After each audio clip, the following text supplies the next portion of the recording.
Apologies in advance for some audio problems. I forgot to turn off the fan. So when you hear a little bump, that is what it is. Enjoy me ranting about Twilight for too long. Cheers. Okay. Chug, chug, chug. You got this. Chug, You got this. chug, You got chug, this. chug, chug. Oh man, it tastes like hairspray. What was that all about?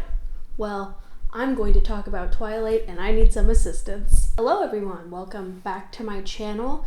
If you're wondering why I'm in a different location, it's because my dad is on a teleconference. He's got that grind going and I figured you don't want to hear that and he doesn't want to hear Twilight.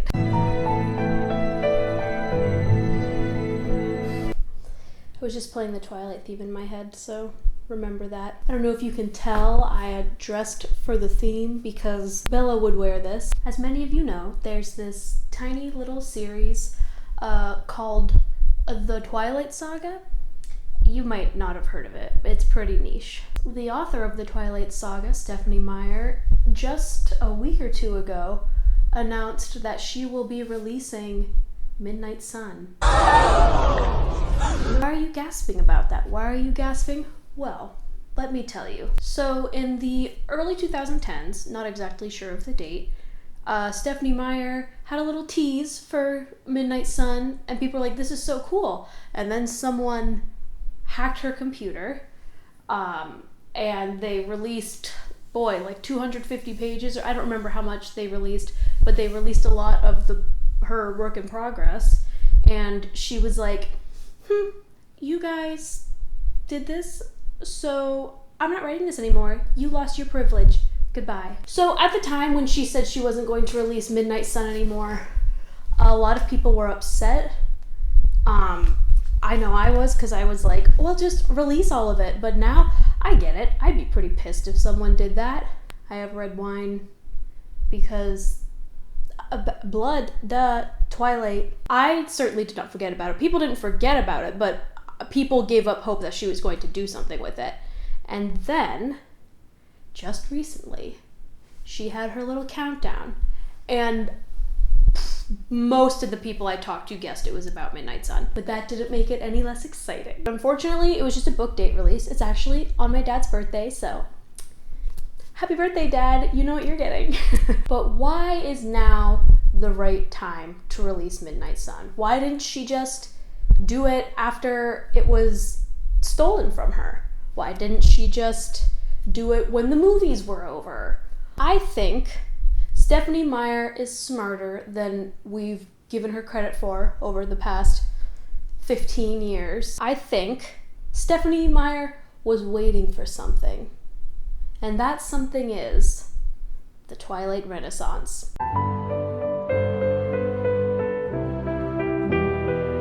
By the time the movies were done, a lot of people were sick of Twilight. People either loved Twilight or they hated it, which is still the case in a lot of ways, but at that point, with such an oversaturation, people were just so fed up. She was receiving so much flack. To release it then, people would have just been like, whatever, we don't care, shut up. So I think she was looking for a new spark. It's been 8-ish years since the last movie came out, and I really do think it was only a matter of time for Twilight to, kind of circle back, people to get nostalgic. That generation, such as myself, of people who read Twilight as preteens / young teens, she wanted them to be old and withered. I say she wanted, like she's been premeditating this for this long. I do think it was definitely a strategic thing that the target audience of that book are now adults, and they're looking back on things that they used to like. There's this huge culture of, oh my god, if you had rubber bands when you were a child, then your childhood was great. So I think she was sort of waiting for people my age to get to my age and then be like, I miss Twilight, which absolutely happened. I definitely went through a phase where I was kind of like, Twilight, because it was cool to not like it anymore. I would never say that I ever hated it. I always went and saw the movies. I saw some of the midnight premieres, but I liked to make fun of it. And then late high school, Twilight was not much of a thought for me. Early college, it wasn't much of a thought for me. And I'd say about junior year of college, all of a sudden, like, my friends and I, reminiscing about childhood, were talking about Twilight, and we were so hyped, so we started watching Twilight more. I'd say I watch Twilight now, 2-3 times a year?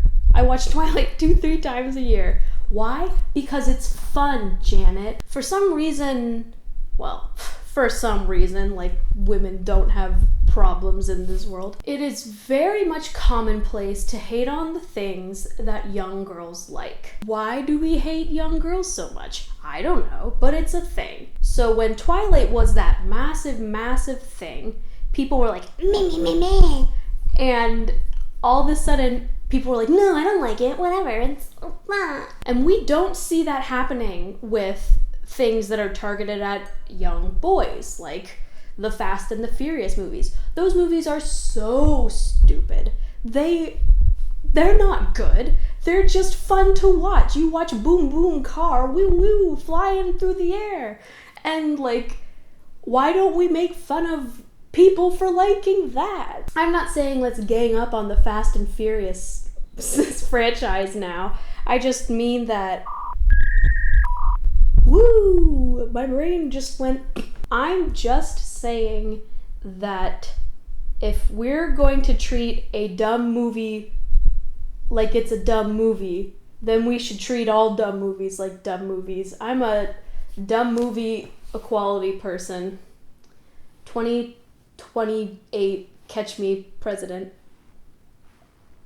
Good English there. I think a lot of girls and boys who really liked Twilight growing up have had this resurgence of love for the franchise, but a different type of resurgence. Most people my age aren't like, this is the best thing ever written, as we might have been as kids. And clearly there had to be something good about it, because she sold millions and millions and millions of books. There's this chart of like the most sold books in the world, and Twilight is up there. It's not like 50th, it's like 12th or something. It's really high. So there had to be something about it that made agents go, yes, this is an exciting premise.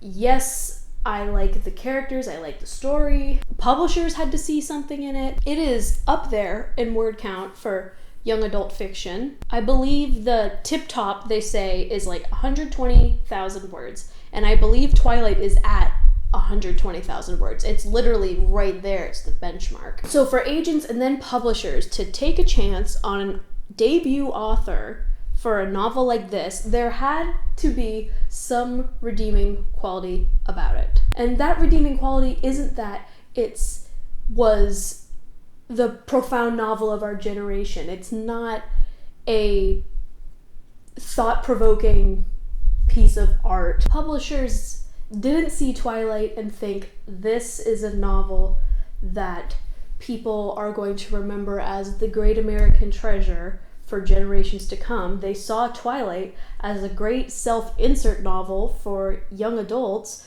who want to bang hot men. And that it was. And it worked. But anyway, this whole long tirade, all this to say, what was I gonna say? I think people expected Twilight to be this incredible, thought-provoking piece because of its success, and when they saw it was just a dumb thing, people were angry. And now people my age have gone full circle, and we are like, yes, this is a dumb thing, but it's fun and I love it, so shut the hell up. Twilight is absolutely dumb, but that doesn't mean it's not a enjoyable piece of work to watch/read. I don't think Stephenie Meyer wrote this book going, yes, this is going to inspire young women to be better in life and She absolutely didn't do that. She wrote this so that people could read something fun. My dog is barking, holding my wine glass like it's a chalice. So, because people my age, and a little bit younger, a little bit older, whatever, we've come around and we're now looking to Twilight as a fun thing, as it should be.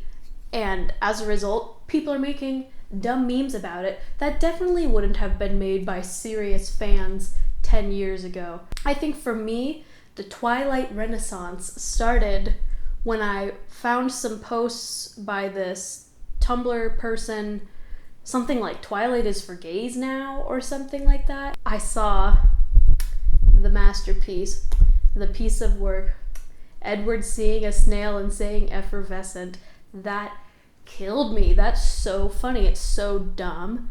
And she makes fun of, the characters making dumb decisions. Renesmee, she makes fun of. I assume it's a she. I have no idea. Could be a boy. Who? Cheers to you, they. Then, I have no idea if this is because of her, but then she started reblogging other people's memes. And it's just some funny shit. And it made me want to go back and watch the movies again.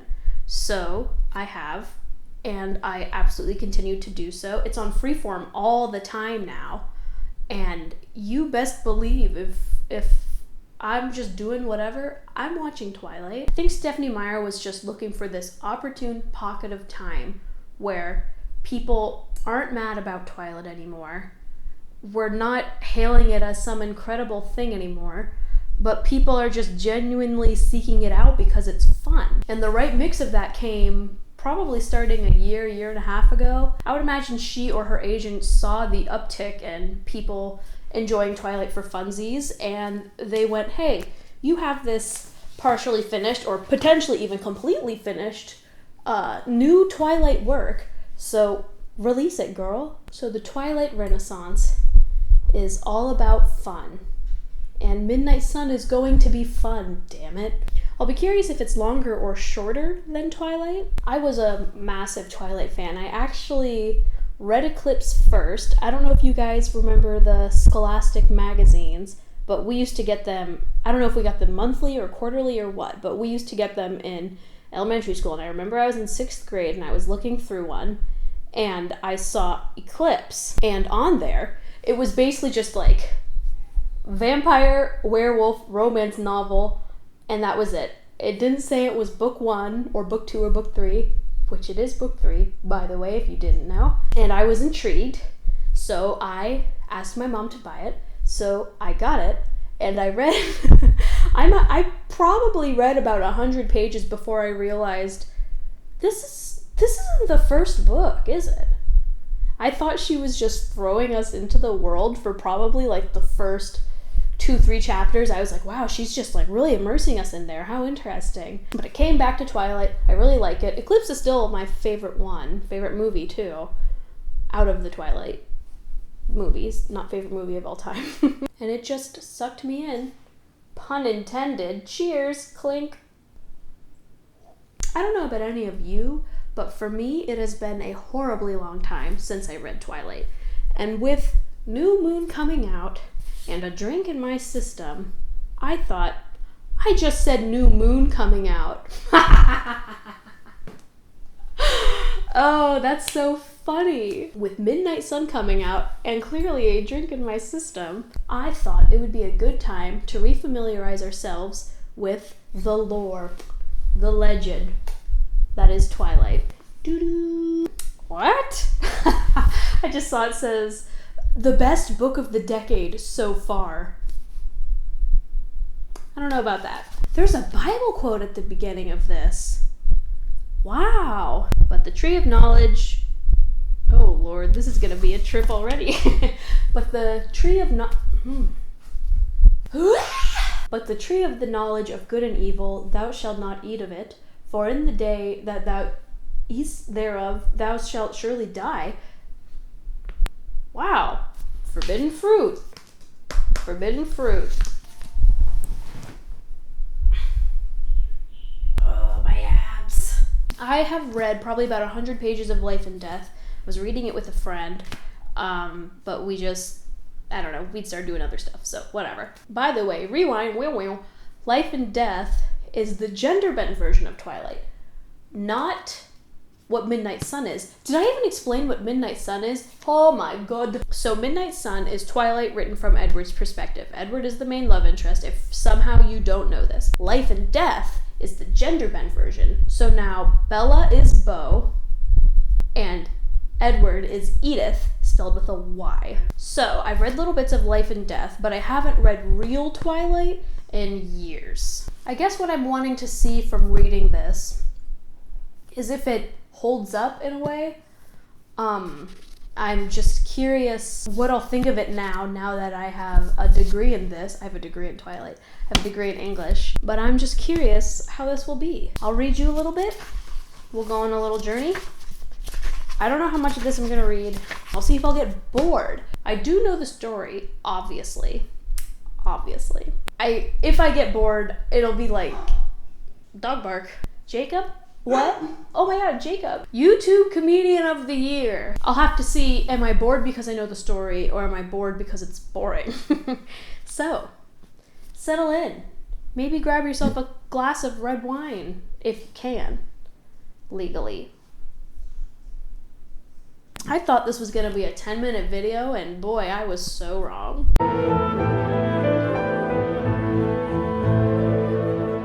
My knees cracked. I'm an old lady.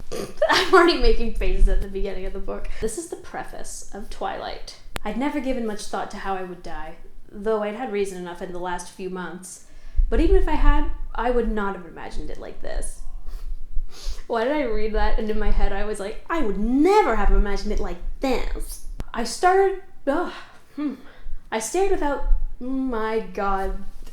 I don't know how much of this I'm gonna I don't know how much of this I'm going to be able to read. I stared without breathing across the long room into the dark eyes of the hunter, and he looked pleasantly back at me. Surely it was a good way to die, in the place of someone else, someone I loved, noble even. That ought to count for something. I knew that if I'd never gone to Forks, I wouldn't be facing death. But as terrified as I was, I couldn't bring myself to regret the decision. When life offers you a dream so far beyond any of your expectations, it's not reasonable to grieve when it comes to an end. The hunter smiled in a friendly way as he sauntered forward to kill me. Hey, Bella. You want die, Bella? I was making fun of it, yes, of course. But I have to say, I see voice. Yeah, I do. I see Bella's voice in this. I can tell she is a character as opposed to just a narrator. It does leave you wondering what the hell is happening. While generally, I think starting books like this, I don't know, it's just something that I don't like. As a 12-year-old, I was probably like, oh shit. Granted, I'd already read Eclipse, so I didn't think she was gonna die. Chapter 1, First Sight. My mother drove me to the airport with the windows rolled down. It was 75 degrees in Phoenix, the sky a perfect cloudless blue. I was wearing my favorite shirt, sleeveless, white eyelet lace. I was wearing it as a farewell gesture. My carry-on item was a parka. In the Olympic Peninsula of the Northwest Washington State, a small town named Forks exists under the near-constant cover of clouds. So iconic. It rains on this inconsequential town more than any other place in the United States of America. It was from this town and its gloomy, omnipresent shade that my mother escaped with me when I was only a few months old. It was in this town. I didn't realize she was only a few months old. Why did she do Charlie like that? I mean, I guess she was unhappy, but he didn't deserve that. It was in this town that I'd been compelled to spend a month every summer until I was 14. That was the year I finally put my foot down. These past 3 summers, my dad, Charlie, vacationed with me in California for 2 weeks instead. It was to Forks that I now exiled my life, an action that I took with great horror. I detested Forks. I loved Phoenix. I loved the sun and the blistering heat. I loved the vigorous, sprawling city. Bella, my mom said to me, the last of 1,000 times before I got on a plane, you don't have to do this. My mom looks like me, except with short hair and laugh lines. I felt a spasm of panic as I stared at her with wide, childlike eyes. How could I leave my loving, eccentric, harebrained mother to fend for herself? Of course she had Phil now, so the bills would probably get paid. There would be food in the refrigerator, gas in her car, and someone to call when she got lost, but still. I want to go, I lied. I'd always been a bad liar, but I'd been saying this lie so frequently that it almost sounded convincing now. Tell Charlie I say hi. I will. I'll see you soon, she insisted. You can come back whenever you want. I'll come right back as soon as you need me. But I could see the sacrifice in her eyes behind the promise. Don't worry about me, I urged. It'll be great. I love you, Mom. Cute. This isn't a bad setup. She's giving us information, but she's not info dumping on us, really. She's just giving us what we need to know for the moment.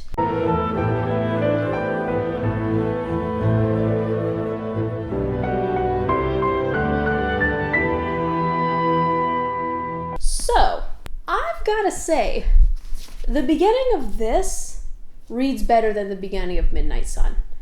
There's something about this that it just feels more natural. It somehow feels less info dumpy. And honestly, I would have kept going, but I was like, this video can't be 4 hours long. Like, there are some things about it that are like kind of cliche, but for a beginning, it's totally fine.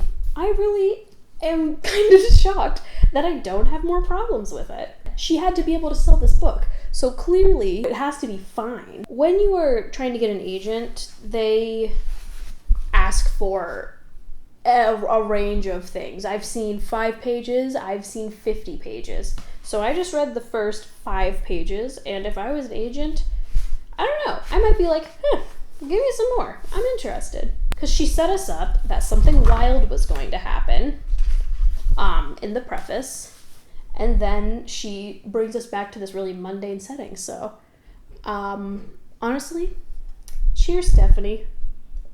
Stephanie's like, don't drink to my book. From the very beginning, it takes 25 pages to meet Edward Cullen. That's Edward. He's gorgeous, of course, but don't waste your time. He doesn't date. Apparently none of the girls here are good looking enough for him. She sniffed, a clear taste of sour grapes. I wondered when he turned her down. Why am I so shocked that Twilight is fine when I loved it? As I said, it's no masterpiece, but it's intriguing. It's easy to read, and I mean, it is how many pages?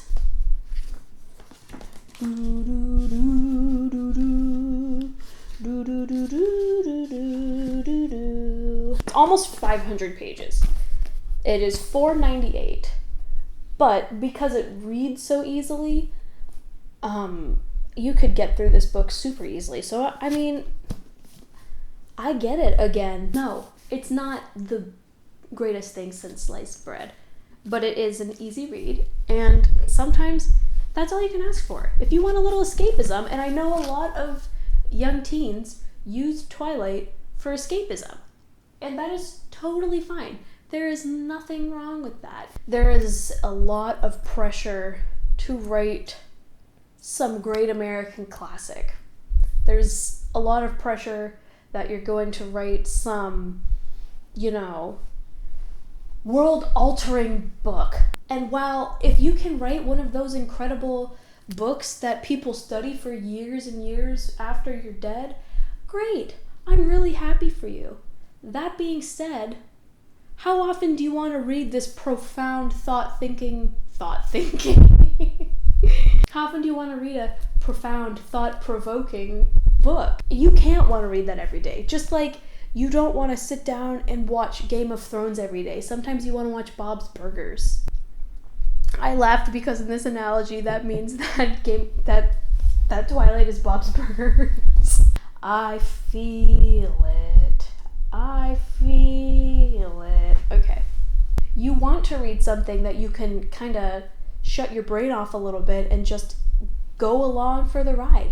And that's totally fine. If I'm being completely honest, I think that's what all my books I'm working on are. None of them are, these in-depth looks at society. If anything, I suppose you could say there's little elements of that in my thriller, but that's not the book. Most of the book, they're running away from scary things. There is something to say about just writing a fun book that is accessible to a wide variety of people. It's fine to write a book where shitty things happen. That being said, you need something to break it up, like Twilight, which is just a dumb, fun read. I hope that Midnight Sun will be more like Twilight in that it's fine, and less like Life and Death in that it feels pushed. To me, Life and Death just really felt like a cash grab. That ain't it, sis. I think we need a book like Midnight Sun right now. If it was coming out right now, that would be fantastic. What was the moral of this video? Moral of this video is Twilight fine, you bads. Don't be mad at it. Do not feel shame for enjoying Twilight, because it's fun. Who the hell cares? I've talked about Twilight for so long that there's no more room on my memory card. So I'm gonna close out the video on my phone. Incredible. So I hope your takeaway from this is not that Twilight good, you go watch it. The takeaway of this is enjoy what you want to enjoy. It doesn't matter if other people tell you it's stupid. What matters is that you have fun reading or watching it. And B of takeaway, you know, if there was a little indent and then a B, you don't have to write the next great American novel. You can just write a fun book for people to enjoy. That's it. Well, thank you for watching. I don't know how long this will be, but I have imagined, cool. I imagine that it is going to be quite long. So if you stuck through this, then you have a prize waiting for you. You better be excited about it. That's it. If you liked this, like it. If you like me, subscribe. What else? That's it. Okay. Have a good time, everybody. Hope you're all feeling well, doing well, being happy, and do what makes you happy. That's what matters. Okay. Bye-bye. That's my new outro music. Hope you liked it.